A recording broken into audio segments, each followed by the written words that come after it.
Kaibigan, hindi ba ito yung taong pwede nating takbuhan?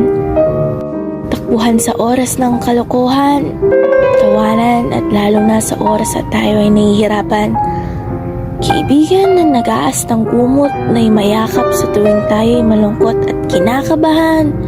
Kaibigan na iyong masasandalan na tutulong upang bigyang kaginhawaan ng kalungkutang iyong pinagdaraanan. Nagpapasalamat ako na nagkakilala tayo. Nagpapasalamat ako na tamang tao ang nakilala ko. Sa kahit abusadong mundo ay pwede pa pala akong magtiwala ng buo. Asahan mo na di ko malilimutan ang ating mga pinagsamahan. Dahil ito na'y nakatatak sa aking puso't isipan, mga memoryang aking babalikan dahil di ka lang basta kaibigan, kundi isang kapatid na di ko malilimutan.